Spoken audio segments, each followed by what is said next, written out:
Hello, I'm Steve Lester.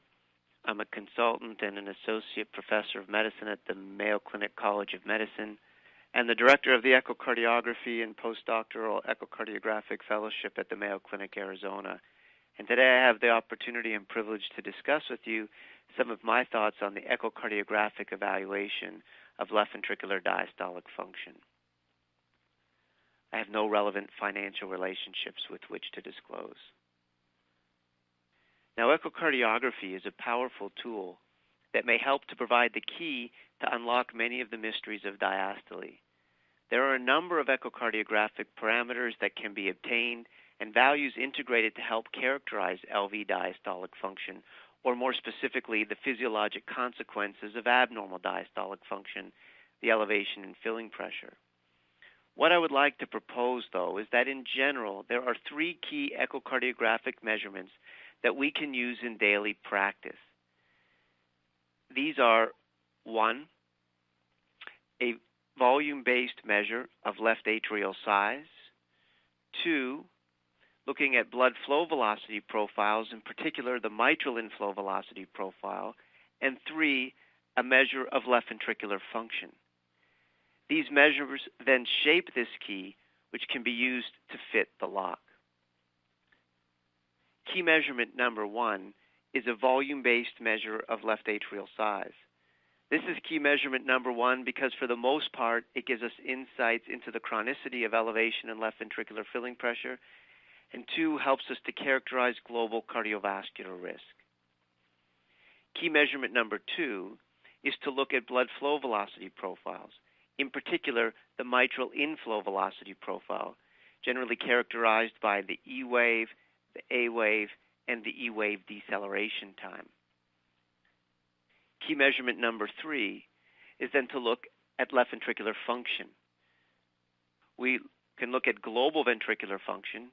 Is the ejection fraction normal or significantly reduced? Then, in particular, in those individuals that have a normal left ventricular ejection fraction, using tissue Doppler imaging, ventricular function may be characterized through the evaluation of myocardial velocities.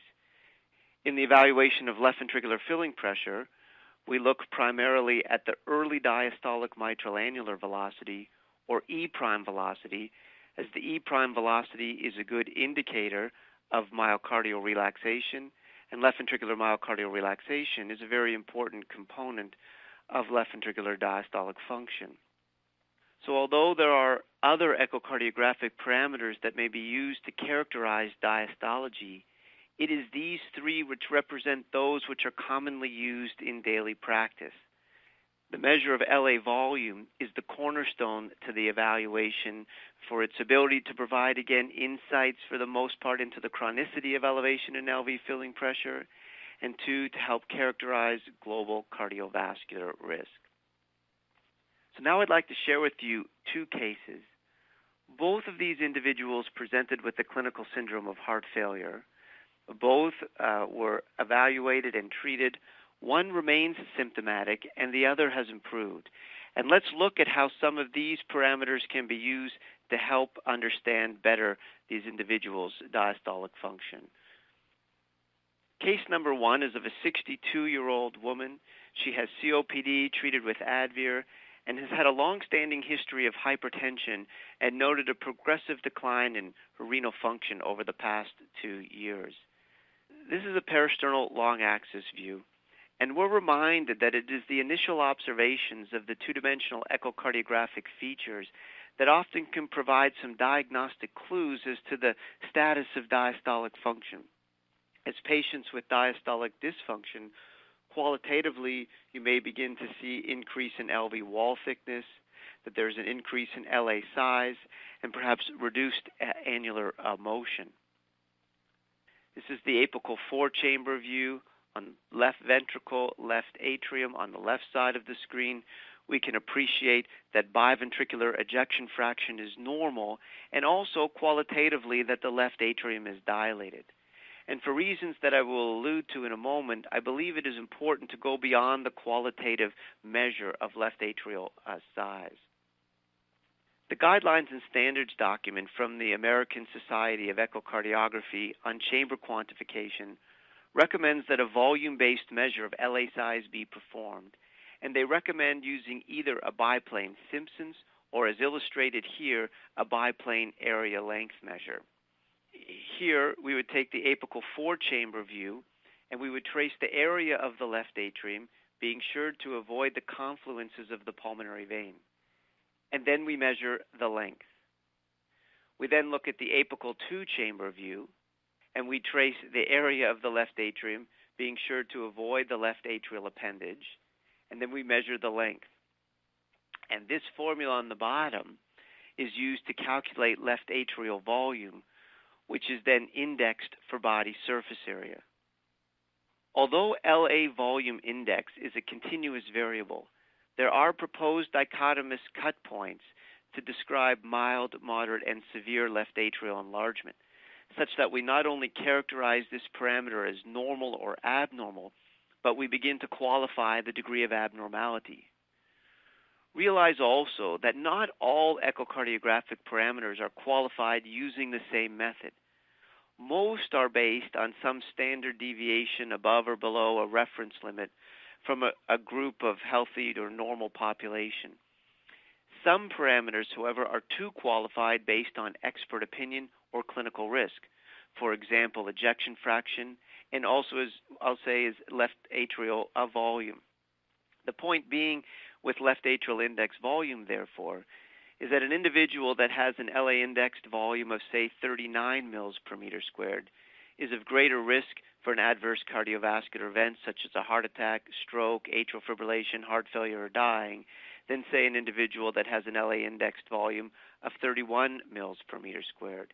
And it is really for this reason that I think it's important to go beyond the qualitative measure of LA size.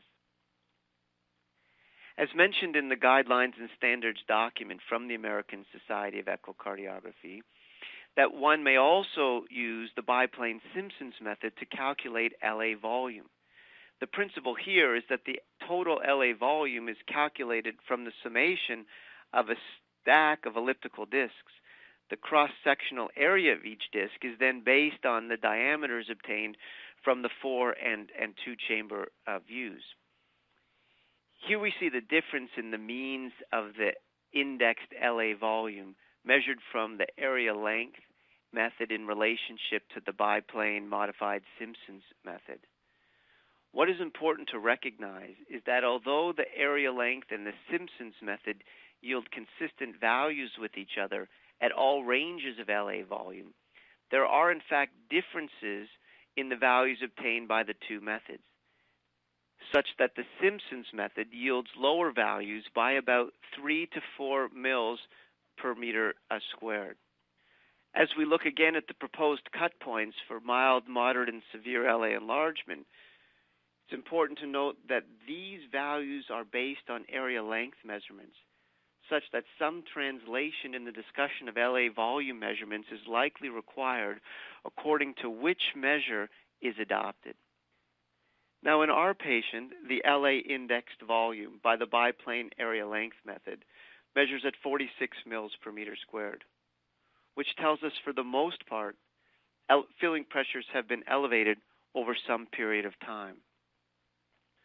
What this doesn't tell us is what are the filling pressures at the instant in time of the evaluation. And for this, it involves integration of key measurement number 2, that of blood flow velocities, with key measurement number 3, looking at ventricular function. So here we see the mitral inflow velocity profile in our patient characterized by the E-wave velocity, the A-wave velocity, and the E-wave deceleration at time. Now, sometimes, as we see in this mitral inflow velocity profile, that there is a nonlinear decay in velocity. And so the question arises, when trying to evaluate for left ventricular diastolic function, should we measure this initial slope here in green or this second slope in red? So the answer is that we would measure this initial slope, the green slope. when trying to evaluate left ventricular diastolic function or LV filling pressures. And this is distinctly opposite of what would be recommended when looking at, say, the pressure half-time in the evaluation of someone with mitral stenosis. Now, there are numerous factors that affect LV diastolic properties and filling of the left ventricle. And it is really the sum of the interaction of these which reflects the diastolic transmitral pressure gradient, that which ultimately determines the mitral inflow and the mitral inflow of velocity pattern. Two important factors are LA pressure and the rate of relaxation in the left ventricle. So if left atrial pressure remains constant, but the left ventricle begins to relax more slowly, we will begin to see a conformational change in the mitral inflow velocity profile, such that the E wave velocity drops, the deceleration time prolongs, and now with reduced passive filling, there is a compensatory increase in the active filling phase of the left ventricle, or the A wave, in order to maintain stroke volume. Click this animation as we see here. Now, as left atrial pressure rises, blood is being forced into the LV at a higher pressure, the E wave velocity increases and the deceleration time shortens. As LA pressure then rises again, blood's getting jammed into the LV at a higher pressure, the E wave velocity increases again, the deceleration time shortens, and there's less filling during atrial contraction. Now, if we look at the natural history of diastolic function and LV filling, we can appreciate that the mitral inflow velocity profile in fact reflects the combined influence of both impaired LV relaxation, which is generally a grade 1 problem, and impaired LV relaxation with elevated filling pressure. Therefore, as one evolves from a pattern of LV relaxation through to one associated with marked elevation in filling pressure or a restrictive pattern, at some point the filling pattern will look normal. Therefore, when you see a normal mitral inflow velocity profile, you need to ask yourself, is this truly normal and associated with normal LV filling pressure, or abnormal and associated with elevated filling pressure? And hemodynamic manipulation and its influence on the mitral inflow velocity profile may therefore be useful to help further characterize LV filling, demonstrating that the mitral inflow velocity patterns are really a dynamic continuum. As shown here, during the strain phase of the Valsalva maneuver, we see a conformational change in the mitral inflow velocity profile from a more normal-looking profile on the left to one of a primary relaxation or grade 1 pattern. Now, to be sure that the patient has provided an adequate effort, in those without truly a restrictive filling, you would expect to see a decrease in the E wave velocity by about 20 centimeters per second. A normal mitral inflow velocity profile, you would see both the E and A wave decrease proportionally, and there'd be an unchanged EA ratio. A decrease in the EA ratio of greater than or equal to 50%, with a noticeable increase in A wave velocity and duration as now the atria eject into a ventricle at a lower pressure, would be specific for increased filling pressure. But realize that smaller values do not always indicate normal LV filling pressure. If we go back and look again at the natural history of diastolic function and LV filling, we notice that almost universal to all individuals with abnormal diastolic function, perhaps aside from those with pericardial disease, is that there is an abnormality in ventricular function, noted if not by ejection fraction, by the presence of reduced annular velocities characterized by a decrease in the E prime velocity. So now, with impaired LV relaxation, not only do we see the expected conformational change in the mitral inflow velocity, but 2, the E prime velocity decreases. Now, as LA pressure rises again, blood is forced into the LV at a higher pressure, resulting in an increase in the E wave velocity and a reduction in deceleration time, but the E prime velocity remains reduced. Therefore, one may think to look at perhaps the amplitude of the mitral E wave velocity in relationship to the amplitude of the E prime velocity, this so-called E over E prime ratio, where you get this 0.09 divided by 0.04, giving us a value of 22. Therefore, as LV filling pressure increases, the mitral E wave velocity increases, the E prime velocity decreases, and this E over E prime ratio rises. Now, this schematic illustrates some of the principles behind pulse wave tissue Doppler imaging, where the gray line represents the high velocity but low intensity signals that come from the blood pool, and the white line represents the relatively high intensity but low velocity signal that comes from the wall. Now, in blood pool spectral Doppler, this white line represents noise that comes in the signal, and therefore what we'd like to do is turn the wall filters on. In tissue Doppler imaging, that is the signal we're interested in. So what we do is we simply turn the wall filters off, and now to get rid of what would be considered noise in the signal coming from the blood pool, because it's of lower intensity, we simply turn down the gains. And here is an example of pulse wave tissue Doppler, where we see the S prime velocity towards the apex or transducer, the E prime and A prime velocities. In obtaining tissue Doppler imaging profile, there are some important technical issues and instrument settings to be aware of, in particular gain settings. In this example, where the image is overgained, it can be difficult to discern the discrete amplitude of these velocities. Unclear whether the E prime would, say, be 11 or 14 centimeters per second. This is a Doppler-based technique, and therefore the amplitude measures will be dependent on ensuring a parallel intercept angle with myocardial motion.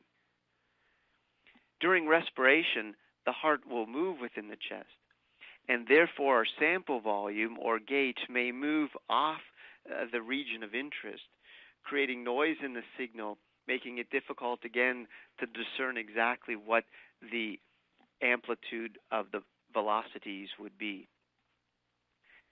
There are some limitations to looking at annular E prime velocities in the evaluation of left ventricular filling pressure, as the E prime velocities are usually reduced in patients with significant annular calcification, surgical rings or significant mitral stenosis, as well in those that have mitral valve disease.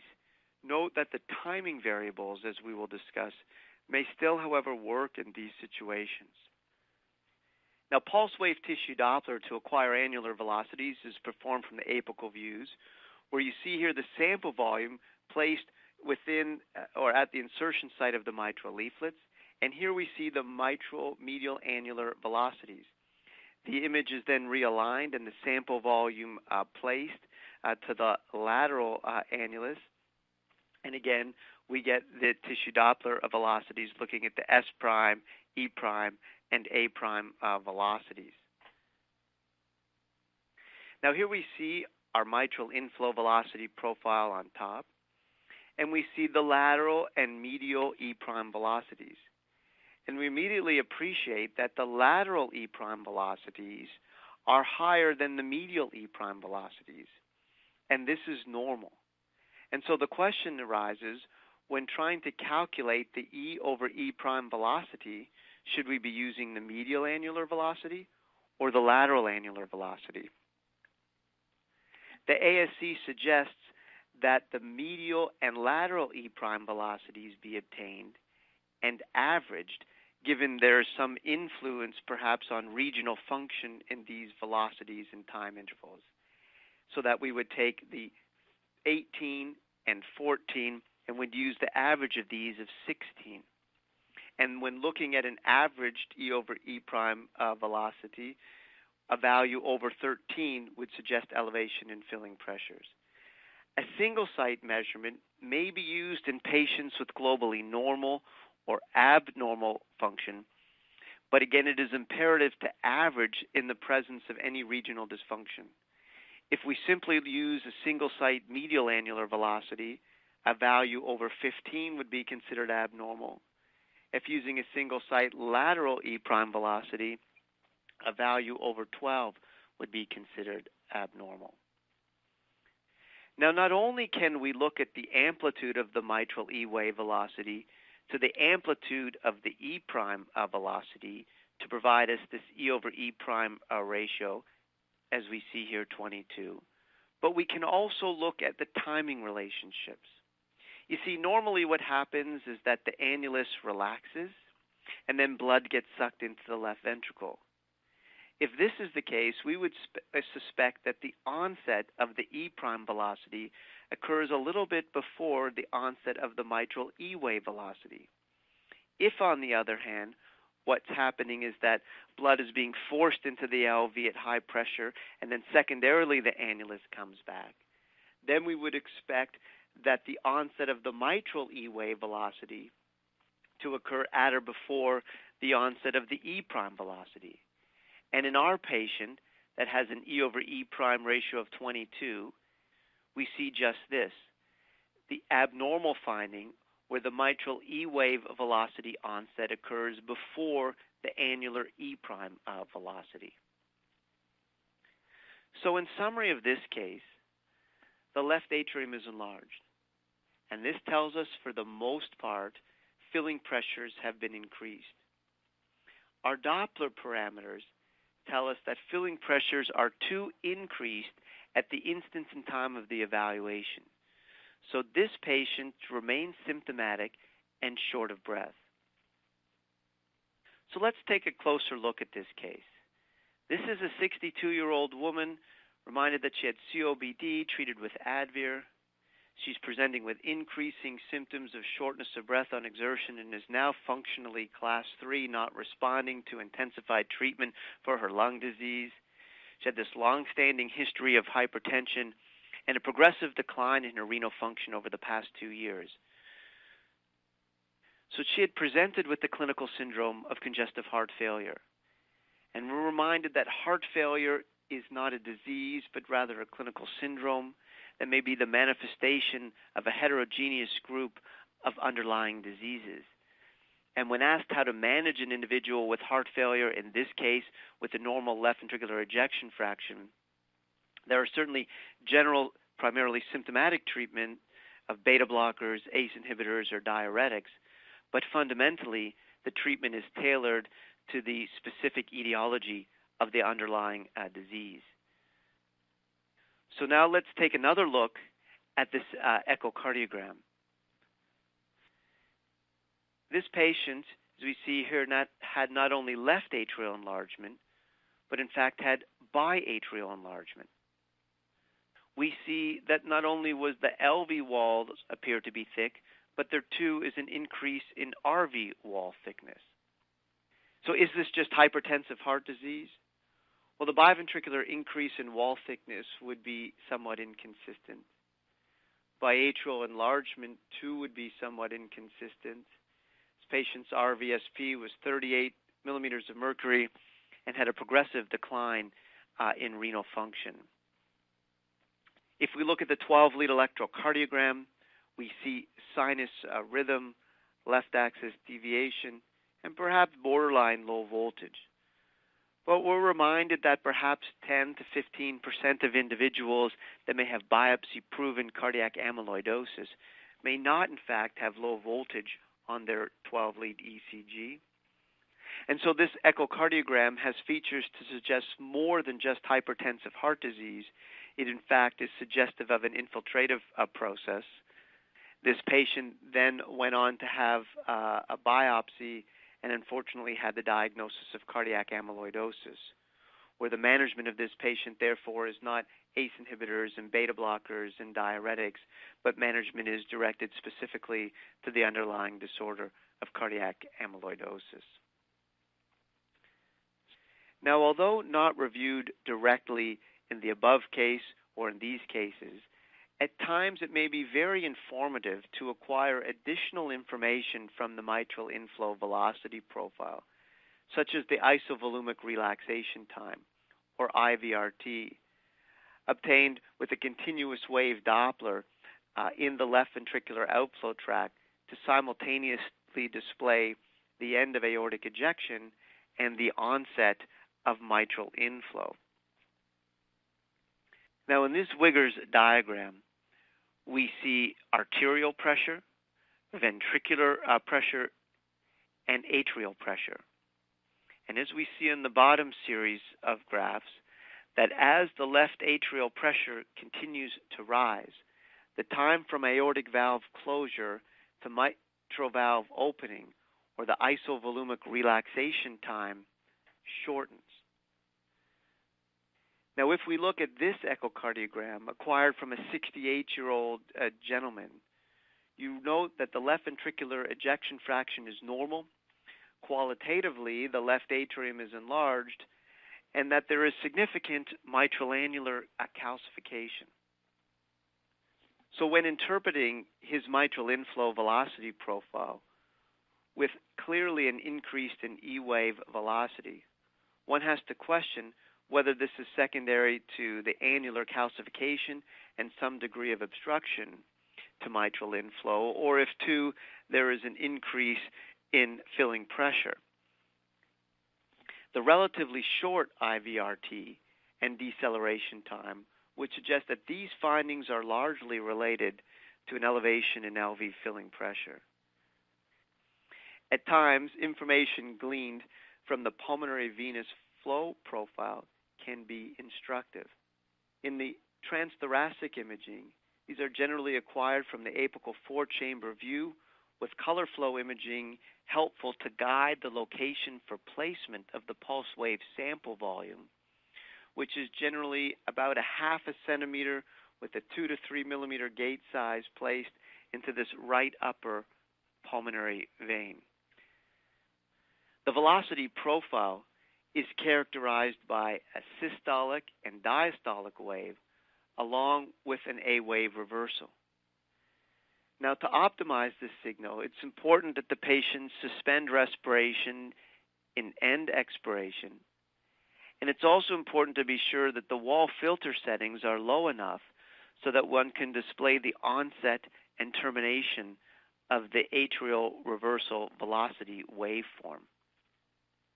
Now, as the pulmonary venous systolic filling fraction decreases, this is associated with an increase in pulmonary capillary wedge pressure. And the systolic filling fraction of less than 40% is related to a decrease in LA compliance and an increase in mean LA pressure. This systolic filling fraction measurement, however, has limited accuracy in patients with a left ventricular ejection fraction which is normal or exceeds 50%. Now, on the top, we see the mitral inflow velocity profile, and on the bottom, the pulmonary venous flow velocity profile. Now, when the atria contract, blood flows forward through the mitral valve into the left ventricle, but because there are no valves on the pulmonary veins, blood also flows back through the pulmonary veins. Now, if left ventricular compliance is reduced and filling pressures are increased, flow forward through the mitral valve into the left ventricle may stop, while flow back into the pulmonary veins continues. So one may begin to look at the duration of the mitral A-wave velocity to the duration of the pulmonary venous A-wave reversal velocity. Now, isolated increases in LV-EDP may be the first hemodynamic abnormality noted in those developing abnormal diastolic function. And when the A reversal wave of the pulmonary venous flow profile exceeds the mitral A wave velocity duration, This suggests an elevation in left ventricular end diastolic pressure. And in general, a cut point of greater than 30 milliseconds is used. Now, unlike the systolic filling fraction, this measure remains accurate in patients that have a normal left ventricular ejection fraction.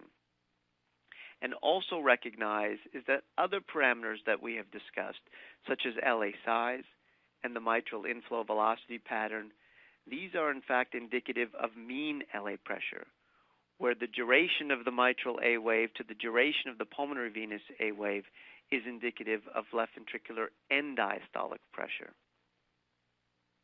So here we see the mitral inflow velocity profile with their sample volume placed at the tips of the mitral valve leaflets. When trying to discern the duration of the mitral A wave velocity, the sample volume is then placed more into the mitral annulus so that we can discern more clearly the onset and termination of the mitral A wave velocity.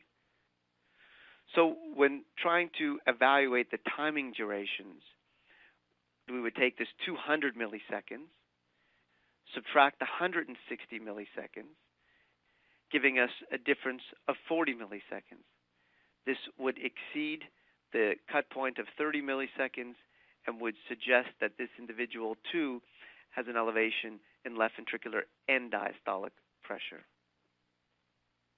The second case briefly is of a 37-year-old gentleman who's been evaluated for liver and renal transplantation.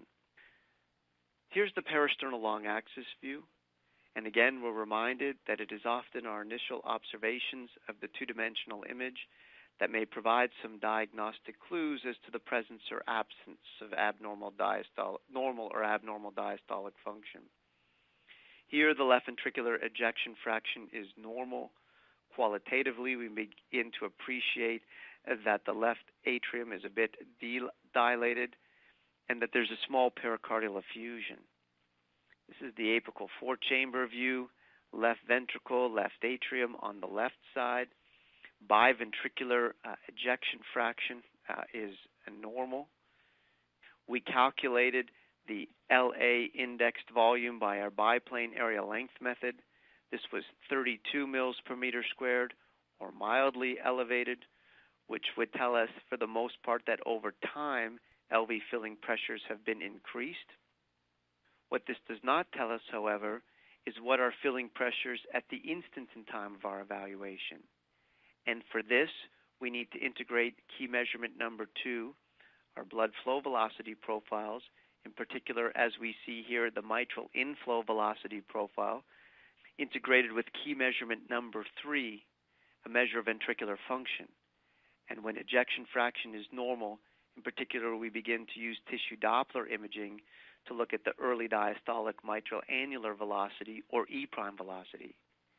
And we can look at the relationship of the amplitude of the mitral E wave velocity to the amplitude of the early diastolic mitral annular velocity, or this so-called E over E' ratio, where you take this 60 divided by this 11, giving us an E over E' ratio of 5.5, which would suggest that filling pressures are in fact normal at the instant in time of our evaluation. So in summary of this case, the left atrium was in fact enlarged, which again tells us for the most part over time LV filling pressures have been increased. The Doppler parameters tell us that filling pressures are in fact normal at the instant in time of our evaluation. So whatever therapy this individual underwent feels much better. Now let's again take a closer look at this image. Here when we look at the parasternal long axis view, we see that the ejection fraction is normal, but there's a very unique appearance to the myocardium. It looks very white and very bright. And what this patient had was oxalosis, a rare metabolic disorder with an autosomal recessive inheritance. This is an enzymatic defect resulting in enhanced conversion of glyoxylate to a poorly soluble oxalate, which is then excreted in the urine. In this image, one of my colleagues has euphemistically termed this a heart of stone, as we can see here the bright white oxalate crystal deposits within the myocardium. The diagnosis is really made through the presence of hyperoxaluria and increased glycolate or L-glyceric acid, as well as with liver biopsy. We are reminded again that the management of individuals with heart failure and a normal ejection fraction is really targeted to the specific etiology of the underlying disorder. So the treatment for this patient who presented with heart failure and normal ejection fraction may not necessarily be beta blockers and ACE inhibitors, but in fact is a high urine output as well as liver and renal transplantation. Now, echocardiography really stands alone beyond all other non-invasive imaging modalities for its unique ability not only to provide insights into physiology, but also into cardiac morphology.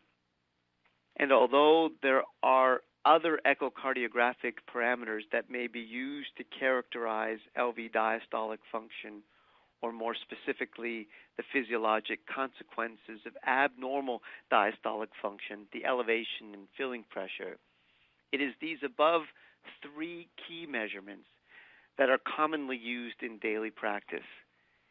And we're reminded that it is the measure of LA volume which is the cornerstone to the evaluation for its ability to provide insight into the chronicity of elevation and filling pressures, and to help characterize a global cardiovascular risk.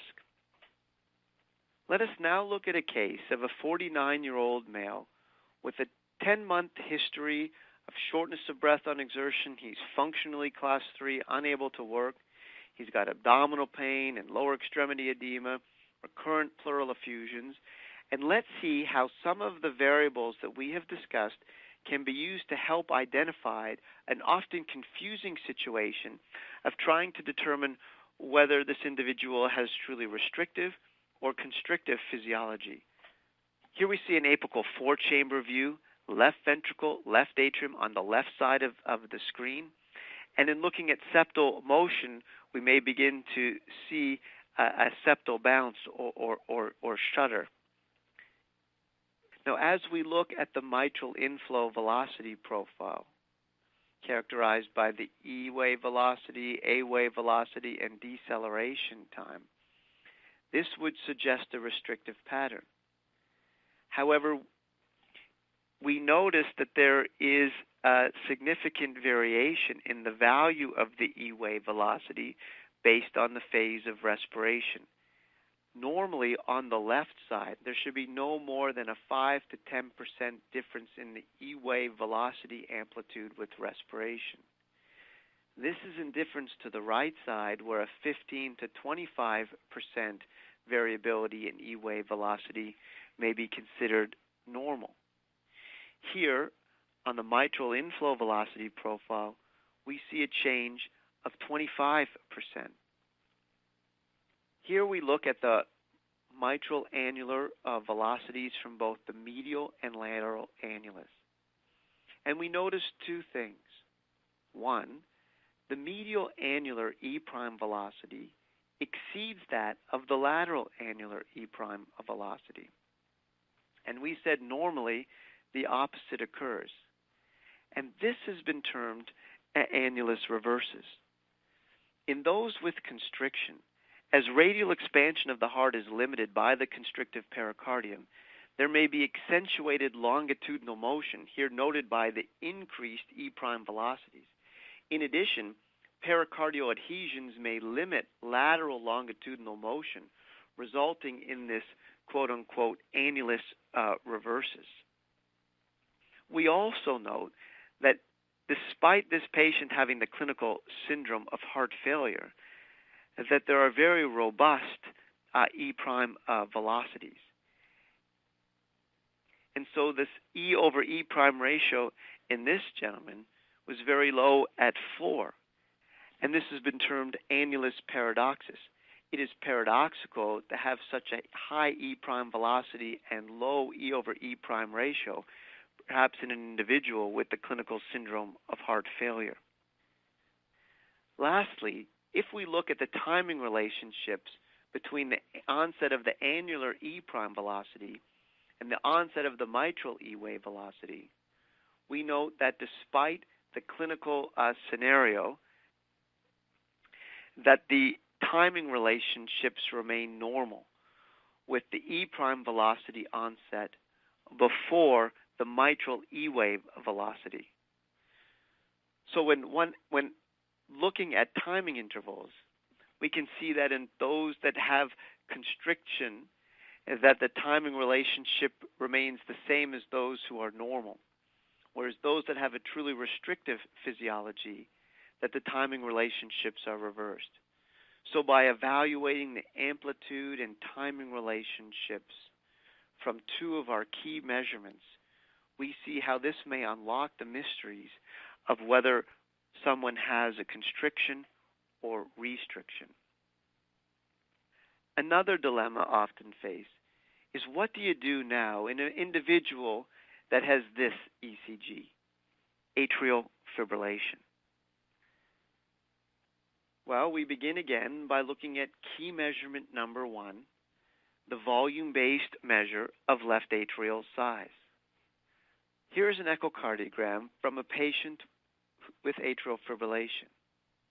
And we clearly see qualitatively that the left atrium is dilated. And you may state that by virtue of the electrical remodeling, there is too structural remodeling of the left atrium. So does LA size really continue to have clinical implications in those with atrial fibrillation? Well, if we flip the question around and think first to ourselves, who is at risk to develop atrial fibrillation, then it becomes clear that it is really those that have an enlarged left atrium.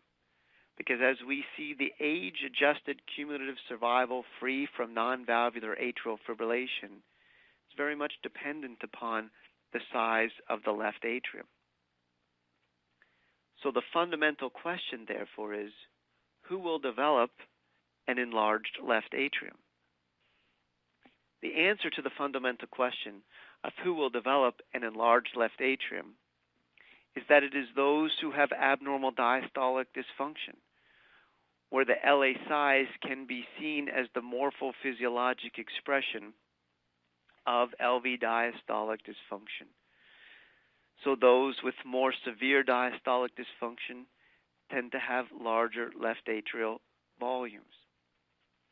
The importance of LA volume is further underscored by the finding that the predictive value of who will develop atrial fibrillation is further enhanced by the addition of LA volume to a model that already includes clinical risk factors and a diastolic function profile. Here again are the proposed dichotomous cut points for LA indexed volume based somewhat on patients' global cardiovascular risk. And does LA size continue to have an impact on global cardiovascular risk in those individuals who are in atrial fibrillation?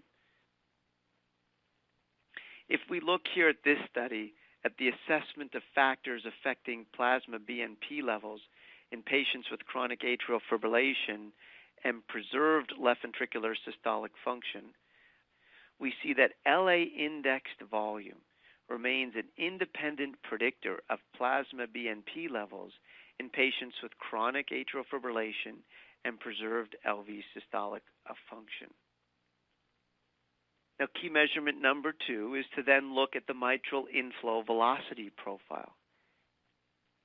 But of course, in those with atrial fibrillation, there is no A wave. And so we're left with only looking at the E wave velocity and the deceleration time. LV filling dynamics are dependent on the length of diastole, particularly when LV relaxation is impaired. Therefore, when one has a short cycle length, LV filling depends more on a higher driving pressure, which will increase the E wave velocity. The opposite is seen with those with a longer cycle length. Therefore, patients with high filling pressure will exhibit less cycle length variability in the E-wave velocity. And clinically, when one notices the absence of variation in the E-wave velocity, this should raise suspicion to an increase in LV filling pressure and have one look more closely at more sensitive and specific findings. Now, since all LV filling now must occur without atrial contraction and pump function, it has been commented that mean LA pressure and the peak E-wave velocity are often a little higher than normal for age, and the mitral deceleration a little bit shorter, by about 20 milliseconds, than in those who are in sinus rhythm. If this is so, the changes in E velocity and reduction in deceleration time are very minimal, and in fact noted in this study where 68 patients with sinus rhythm and 32 individuals with atrial fibrillation were compared with matched plasma BNP levels, and we can see that there is a little difference in the E-wave velocity and deceleration time in those who are in sinus rhythm in orange versus those who are in atrial fibrillation in green. Now, if we come back to our individual who we showed at the beginning, who had a very large left atrium, now let's look at his mitral inflow velocity profile. Here we see that the E-wave velocity is 130 centimeters per second, and the deceleration time is short at 143 milliseconds. So our mitral E-wave velocity of 130 centimeters per second is clearly increased, particularly for a 78-year-old gentleman. And so if we simply ask ourselves the question, what may cause an increase in the mitral E-wave velocity? There are generally four possibilities. Number one, there is mitral stenosis, but here you may begin to appreciate the morphologic changes of the mitral valve. And two, there would be a long deceleration time. There can be increased flow volume, such as mitral regurgitation. Again, this may be appreciated with other Doppler profile, such as color Doppler, and in general, the deceleration time would remain normal unless there is two underlying myocardial abnormalities.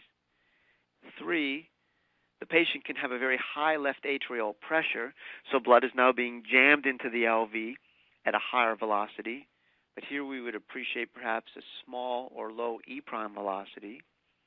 Or four, the patient is very normal. The ventricle relaxes very quickly.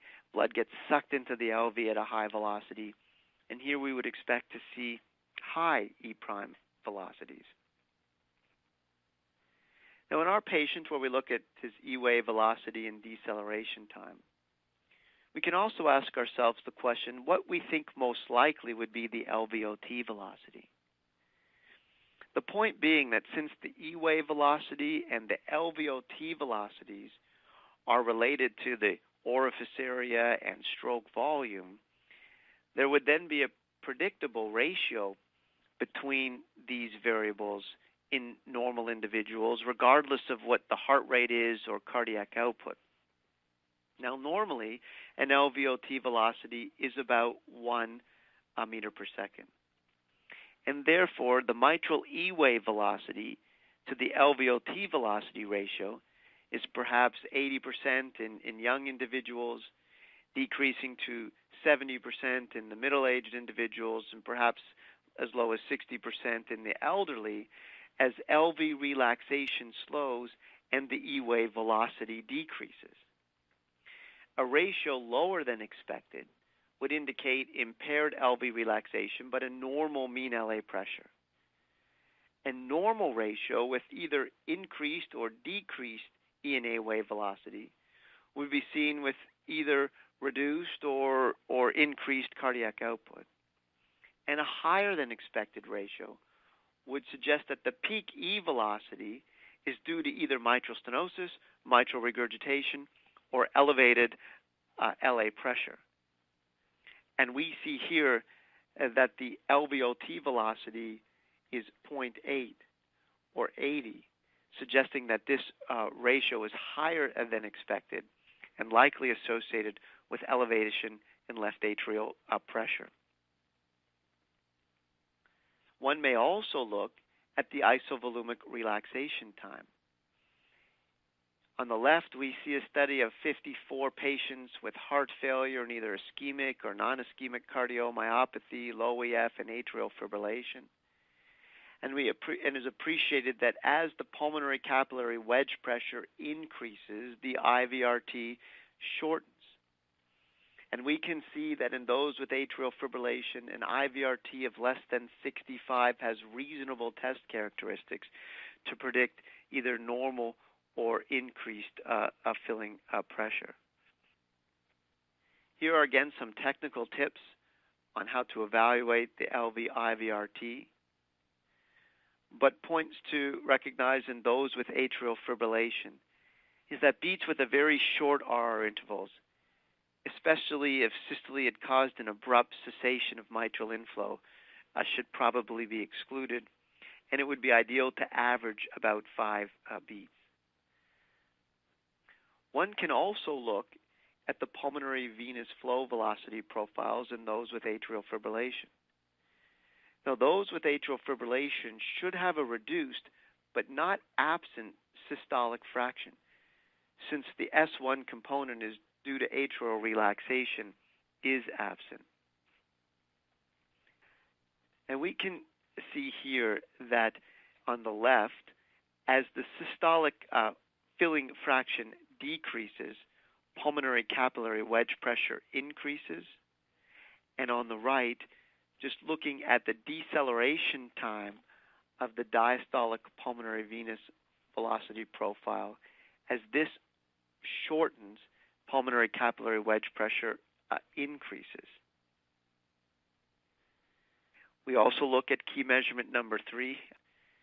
Again, in particular, we begin to look at ventricular function, looking at the early diastolic mitral annular velocity.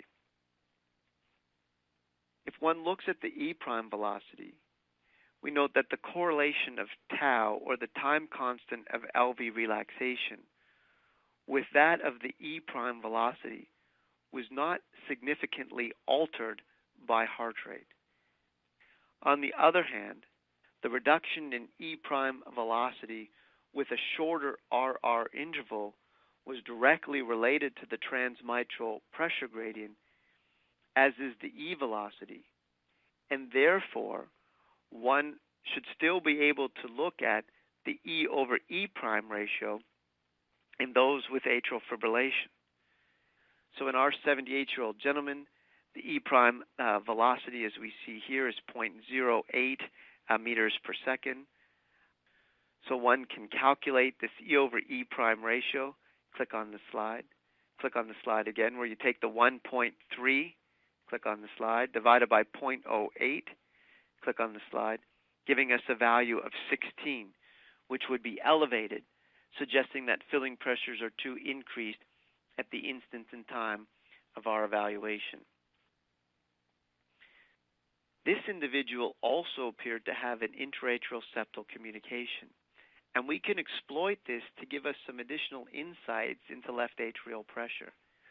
On the bottom, we see the Doppler profile looking at the velocity between the left atrium and right atrium. Velocity peaks at up to almost 2 meters per second. If we apply the modified Bernoulli equation, 4v squared, this would say that the gradient between the left atrium and right atrium is 16 millimeters of mercury. Then adding some estimate of right atrial pressure, say 5 millimeters of mercury, would suggest that the left atrial pressure is at least 21 millimeters of mercury, which would be clearly elevated. In addition, one can look at pulmonary artery systolic and diastolic pressures. Patients with diastolic dysfunction often have increased PA pressure. Therefore, in the absence of significant pulmonary disease, the right ventricular systolic pressure, or PA pressure, by looking at the tricuspid regurgitation velocity and applying the modified Bernoulli equation, may be used to infer the presence of an increase in LV filling pressure. On the right, if one can identify a pulmonary regurgitation signal, we can then apply again the end diastolic velocity to the modified Bernoulli equation and give us some estimate of PA diastolic pressure, which is reasonably accurate in patients without moderate or severe pulmonary hypertension, recognizing that both of these estimates rely heavily on an accurate measure of right atrial pressure. So if we go to our 78-year-old gentleman who is in atrial fibrillation, we see a very large left atrium. The E-wave velocity is increased. The E-wave velocity to LVOT velocity is higher than expected. The increased E over E prime ratio and the ancillary information by virtue of his intra-atrial septal communication all come to the point that this individual has abnormalities in diastolic function and increase in LV filling pressure. So how does one evaluate diastolic function in those with atrial fibrillation? The answer is the same as those who are in sinus rhythm. Now, it's important to recognize that atrial flutter is not the same as atrial fibrillation, because in atrial flutter, regardless of whether you have 2-to-1, 3-to-1, 4-to-1 block, essentially no assessment of LV diastolic function can be made by looking at the mitral inflow velocity, as LV filling is influenced always by atrial contraction. So there's no E velocity or deceleration time that's readily usable for measurement. PA pressure calculated from the TR velocity, as just discussed, may be the best indicator for increased filling pressure in the absence of significant underlying lung disease. Perhaps two similar comments can be made in those individuals that have new onset or very coarse atrial fibrillation, which may resemble atrial flutter. So as mentioned earlier, echocardiography really stands alone beyond all other non-invasive imaging modalities based on its configurability, our ability to take this imaging modality to the patient's bedside, its unparalleled temporal resolution, the fact that it's rooted in that it uses a harmless energy source, its unique ability to give us insights into cardiac morphology as well as physiology. Slide 113. And we are reminded again that although there are a number of other echocardiographic parameters that can be used to help characterize diastolic function, that in daily practice, these above three represents those which are commonly used to help unlock many of the mysteries of diastole. Thank you very much.